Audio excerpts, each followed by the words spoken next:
Right to justice हमारा fundamental right है, लेकिन न संसद में राइट टू जस्टिस के ऊपर चर्चा हो रही है, न सुप्रीम कोर्ट में राइट टू जस्टिस के ऊपर चर्चा हो रही है। राइट टू जस्टिस का मतलब जस्टिस विद इन 50 ईयर नहीं होता।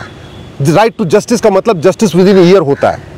राइट टू जस्टिस का मतलब 40 साल 50 साल के अंदर मुकदमे का फैसला नहीं। राइट टू जस्टिस का मतलब 1 साल के अंदर मुकदमे का फैसला, 1 साल के अंदर न्याय। लेकिन ये देश का दुर्भाग्य है, न जस्टिस विद इन ईयर के ऊपर संसद में चर्चा हो रही है, न जस्टिस विद इन ईयर के ऊपर सुप्रीम कोर्ट में चर्चा हो रही है। भारत में जितनी समस्याएं हैं, जितना अपराध है, जितनी अराजकता है, माओवाद, अलगाववाद, नक्सलवाद चल रहा है, उसका मूल कारण है कि लोगों में कानून का खौफ नहीं है। और कानून का खौफ इसलिए नहीं है कि जल्दी सजा नहीं होती। अगर जल्दी सजा होना शुरू हो जाए, प्रॉपर्टी जब्त होना शुरू हो जाए, नागरिकता खत्म होना शुरू हो जाए, आजीवन कारावास, फांसी मिलना शुरू हो जाए 1 साल के अंदर, तो ये सारे अपराध खत्म हो जाएंगे, सारी अराजकता खत्म हो जाएगी।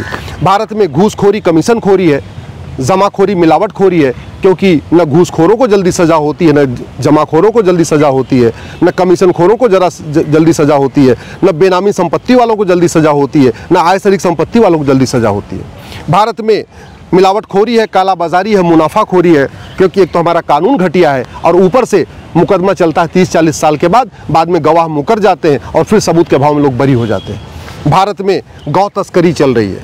भारत का संविधान कहता है गौ हत्या पे प्रतिबंध होना चाहिए, और भारत में दुनिया का सबसे ज़्यादा निर्यात भारत में हो रहा है गौ मांस का। सबसे ज़्यादा कत्लखाने भारत में खुले हुए हैं जहाँ गाय काटी जा रही है। और दुर्भाग्य तो ये कि बहुत सारे गौ तस्कर गायों का कारोबार करने वाले सांसद विधायक भी बन जाते हैं, पार्षद प्रधान भी बन जाते हैं। क्यों बन जाते हैं? क्योंकि एक तो हमारा कानून घटिया है और ऊपर से मुकदमे जो है 20 साल 30 साल 40 साल चलते रहते हैं।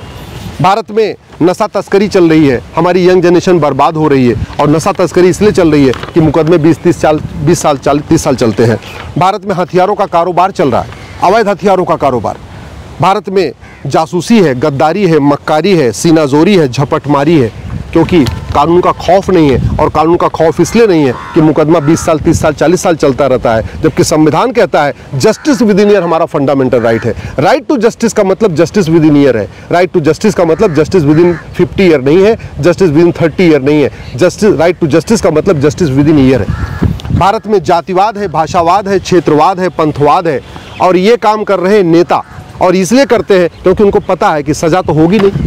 जिसने कहा था 15 मिनट के लिए पुलिस हटा लो हिंदुस्तान से, हिंदुओं को खत्म कर दूंगा, कानून इतना घटिया है, वो भी बरी हो गया, वो विधायक बन के बैठा हुआ।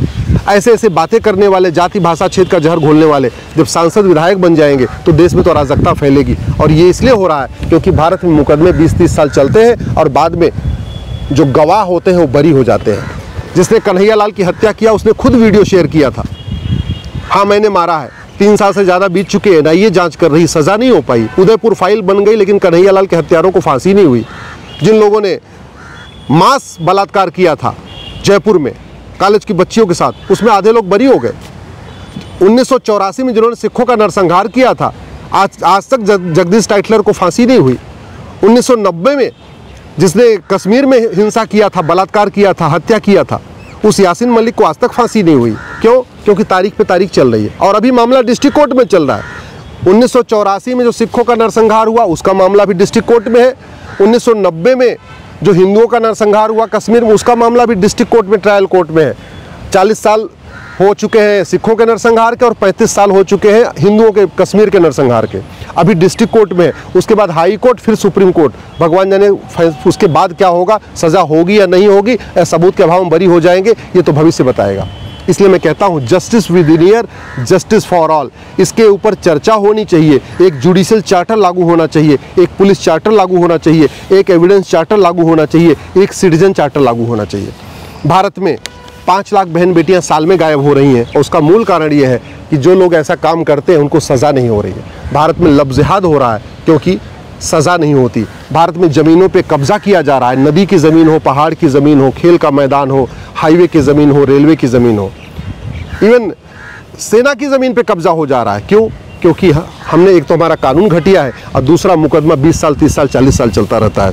भारत में घुसपैठिए 5 करोड़ से ज़्यादा आ चुके हैं क्योंकि उनको पता है यहाँ घुस जाओ, यहाँ कुछ नहीं होगा, यहाँ पे मानवाधिकार के नाम पे हमको प्रोटेक्शन मिलता रहेगा, और वही मिल रहा है।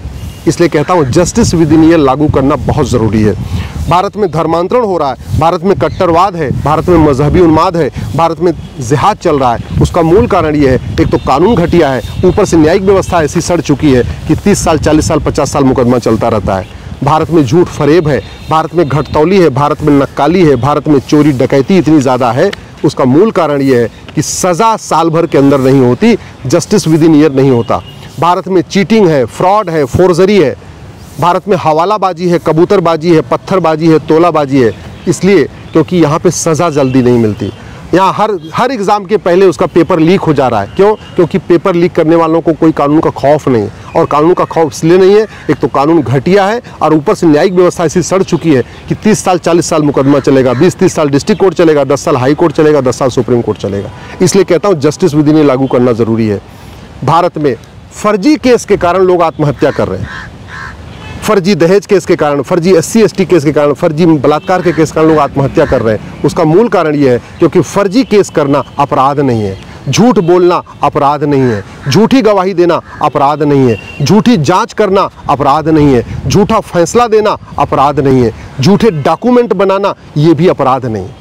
अगर भारत को वास्तव में विश्वगुरु बनाना है, वास्तव में भारत को विकसित भारत बनाना है, वास्तव में भारत एक परम वैभव प्राप्त करना है, भारत को दुनिया में सबसे ऊपर फिर से सर्वोच्च स्थान पे ले जाना है, तो भारत के जुडिशियल सिस्टम को ठीक करना पड़ेगा, भारत के पुलिस सिस्टम को ठीक करना पड़ेगा, भारत के एडमिनिस्ट्रेटिव सिस्टम को ठीक करना पड़ेगा। वर्तमान पुलिस सिस्टम, वर्तमान जो गुलामी का पुलिस व्यवस्था है, पुलिस सिस्टम है, जो गुलामी की प्रशासनिक व्यवस्था है और गुलामी की न्यायिक व्यवस्था, इसके चलते न भारत विकसित भारत बन पाएगा, न विश्वगुरु बन पाएगा, न परम वैभव को लक्ष्य प्राप्त हो पाएगा। अगर वास्तव में अगर भारत को बदलना है तो सबसे पहले अराजकता खत्म करना होगा, अपराध खत्म करना होगा, भ्रष्टाचार खत्म करना होगा। और इसका एक ही तरीका है, कानून कठोर हो और साल भर के अंदर सजा हो। भारत में ये जिस तरीके का पाखंड चल रहा है, जिस तरीके का यहाँ अंधविश्वास चल रहा है, जिस तरीके का झूठ के सहारे लोगों को गुमराह किया जा रहा है, इसका सब एक ही तरीका है, कानून कठोर हो और सज़ा 1 साल के अंदर हो।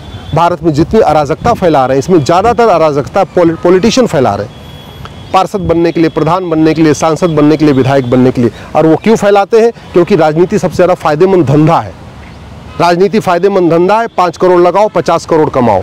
और ये राजनीति फायदेमंद धंधा इसलिए है, एक तो कानून घटिया है, ऊपर से न्यायिक व्यवस्था ऐसी सड़ चुकी है कि मुकदमे चलते रहते हैं। 70,000 करोड़ का कॉमनवेल्थ घोटाला हुआ था, आज तक उसका किसी को आजीवन कारावास फांसी नहीं हुई। 1,76,000 करोड़ के 2G घोटाले में किसी को आजीवन कारावास फांसी नहीं हुआ। 1,76,000 करोड़ के कोयला घोटाले में किसी को आजीवन कारावास फांसी नहीं हुआ। इसलिए अब समय आ चुका है, पुलिस रिफॉर्म किया जाए, पुलिस चार्टर लागू किया जाए, एडमिनिस्ट्रेटिव रिफॉर्म किया जाए, एडमिनिस्ट्रेटिव चार्टर लागू किया जाए, जुडिशियल रिफॉर्म किया जाए, जुडिशियल चार्टर लागू किया जाए, और एक सिटीजन चार्टर लागू किया जाए कि जो झूठी गवाही देगा, जो झूठा हलफनामा फाइल करेगा, जो झूठे कागज बनवाएगा, जो झूठे FIR दर्ज करेगा, जो झूठी शिकायत करेगा, ऐसे लोगों की नागरिकता खत्म करेंगे। अगर वास्तव में भारत को विश्वगुरु बनाना है तो भ्रष्टाचार को देशद्रोह घोषित करना पड़ेगा, भ्रष्टाचारियों को बलात्कारियों से ज़्यादा कठोर सज़ा देनी पड़ेगी, तब भ्रष्टाचार रुकेगा। बलात्कारियों के लिए 10 से 20 साल की सज़ा का प्रावधान बन गया है, लेकिन भ्रष्टाचारियों के लिए ऐसी सज़ा नहीं हुई है। अगर वास्तव में विश्वगुरु बनाना है तो हमें प्रॉपर्टी को आधार से लिंक करना पड़ेगा, नार्को पॉलीग्राफ ब्रेन मैपिंग कानून बनाना पड़ेगा। जब तक झूठ को गंभीर अपराध घोषित नहीं करेंगे और झूठ पकड़ने के लिए नार्को पॉलीग्राफ ब्रेन मैपिंग कानून नहीं बनाएंगे, तब तक तारीख पे तारीख चलता रहेगा, तारीख पे तारीख चलता रहेगा।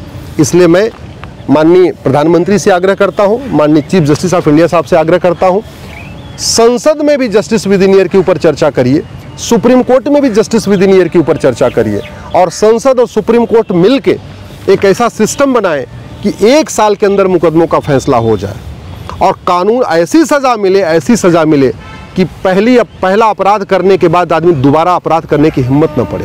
ये माफिया राज खत्म हो जाएगा, ये जो खनन माफिया, बालू माफिया, जो दुनिया भर के माफिया है ना, ये माफिया राज खत्म हो जाएगा। जस्टिस विद इन ईयर लागू हो जाए, भारत में सतयुग आ जाएगा। जापान में सतयुग है, ये भारत में ही कलयुग चल रहा है। सिंगापुर में भी सतयुग चल रहा है, भारत में कलयुग चल रहा है। क्यों? क्योंकि यहाँ मुकदमे 20 साल 30 साल 40 साल चलते हैं। सतयुग लाना है, राम राज्य लाना है, भारत को विश्वगुरु बनाना है, भारत को परम वैभव को प्राप्त करना है, भारत को विकसित भारत बनाना है। समाधान एक ही है, भारत में जस्टिस विद इन ईयर हो, सभी मुकदमों का फैसला 1 साल के अंदर हो।